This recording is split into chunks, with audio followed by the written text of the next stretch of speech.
My name is Gift Egwenu, and in today's video I'm going to be interviewing a guest. This is the first person that I'm inviting to my channel in real life, and I'm very excited to have her here. So today we are going to be discussing how to study in the Netherlands.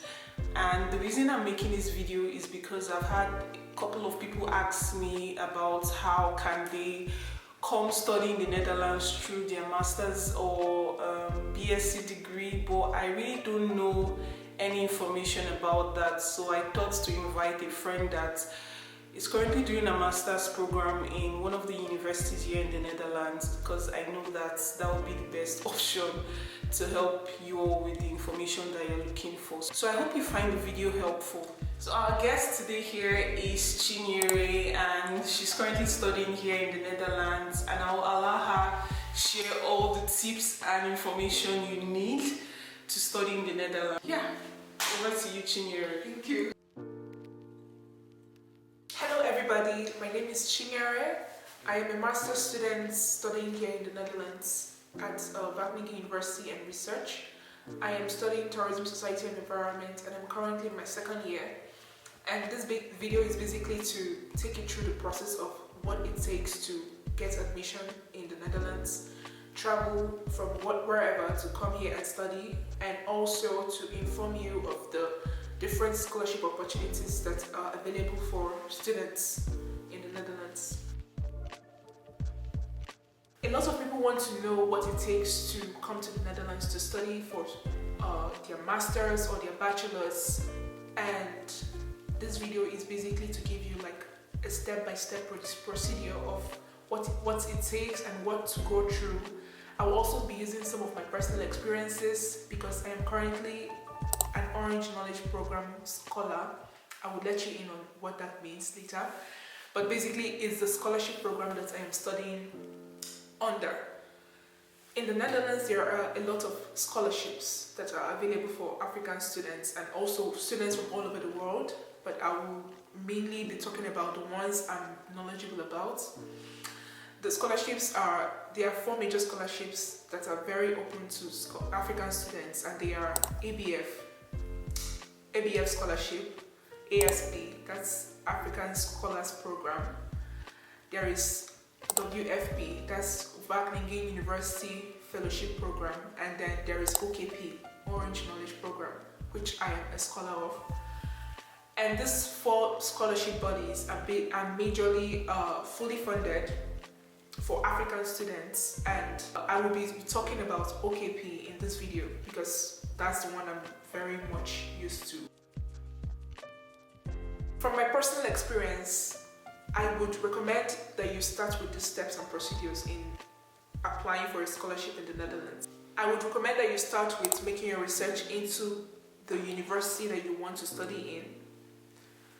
It is important to make this research because not all the scholarships fund every course in a university. So you have to make your research into your university of choice, and then research that the course of choice is funded by these scholarship bodies, as I mentioned earlier.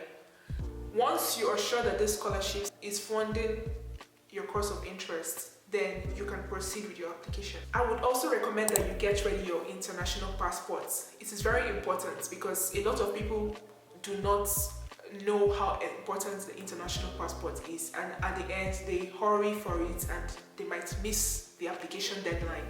So before you even start applying, get your international passport ready because it is a very essential document in this application process. I would also recommend that you should always be on the school's website. You have to do the work yourself. You have to be proactive. Always be on the school's website. Always check up on their news and the information they post so that you don't miss the deadlines. There are two intake periods in the Netherlands. We have the February intake period and the August intake period. So they usually have their deadlines around these two periods. So you have to make sure that you are always on the website so that you know when they open their websites to start receiving applications. And you also have to make sure that you are aware of the deadline so that you meet up on time in submitting your application. I will also recommend that you get all the necessary documents prior to application, because This is very important so that you don't hurry or rush around for anything while you are applying. As I mentioned before, you should get your international passport ready before applying.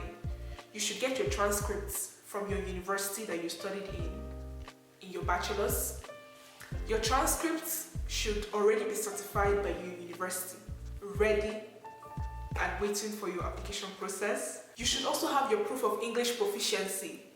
So this document is basically your university stating that you were taught in English language. You also have your employer statements. I will talk in detail about this document later on. And finally, you should have your recommendation letter from your lecturers. So basically, for the recommendation letter, you should already build a rapport with your lecturers so that when you approach them for the recommendation letter, they can easily write you a recommendation for your application. Next step is to apply to the school that you have chosen, requesting them to grant you an admission. You have to go to their website and fill in the necessary admission forms. You have to write your motivation letter at this stage. Your motivation letter basically indicates what interests you in the school, why you're applying, and the course you are applying for. Just a very detailed and very straightforward motivation letter. After the application process, usually the school will get back to you and inform you whether you have received the admission or not.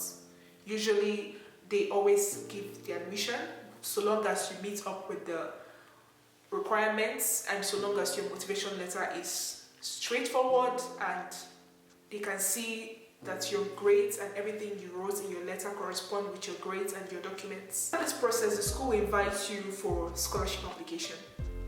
So note that this whole process I mentioned before is just the admission process. It is not yet the scholarship process. So you have to have admission first before you get scholarship. People always mix these two together. You have to have admission first before the scholarship. So this whole process we went through, I took you through now, is just the admission process, because it could as well be that you want to fund yourself to come here and study.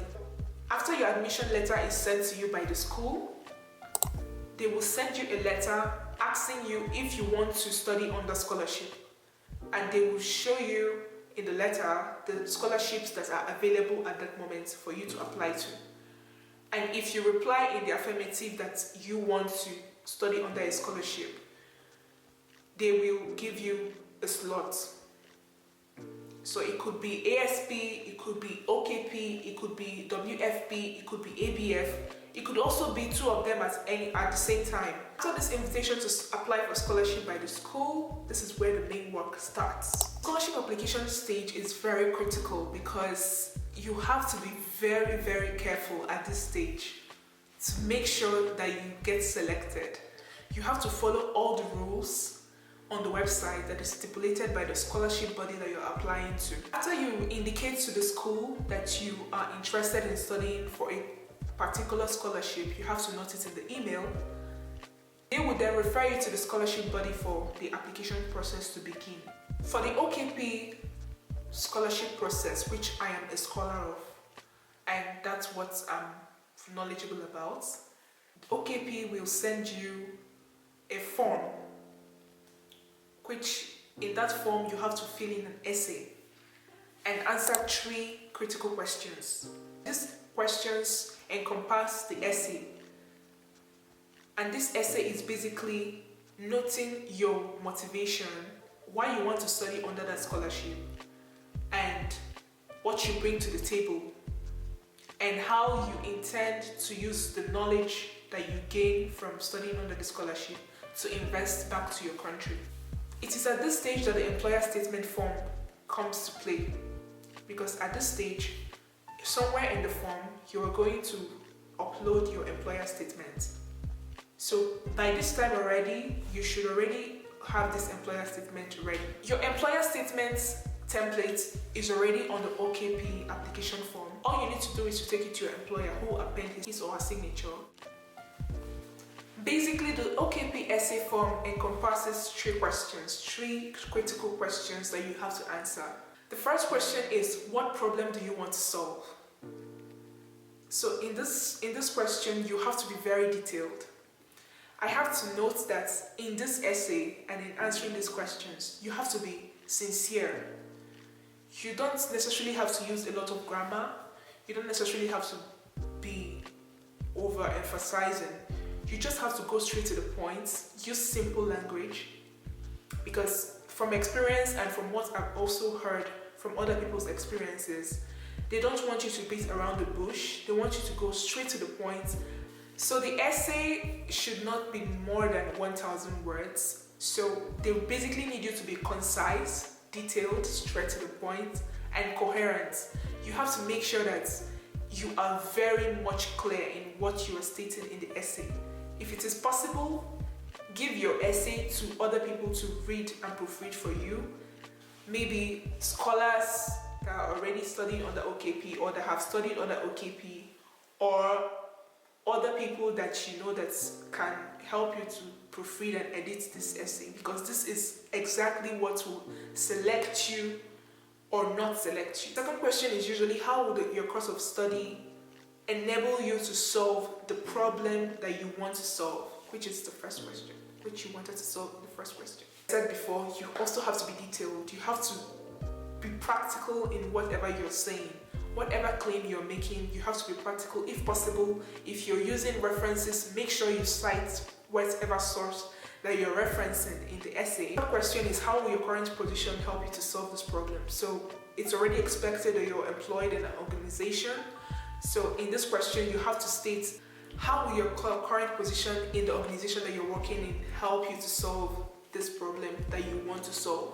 So basically, these are the three questions that encompasses the 1,000 words.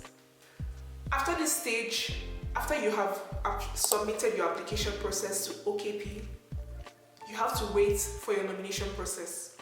So nomination process basically means that you have been nominated to be considered for the scholarship. So nomination does not mean you've gotten it. And also, mind you, a lot of people don't reach the nomination process. So you just have to sit tight and hope and pray hard that you are going to make it into the nomination process.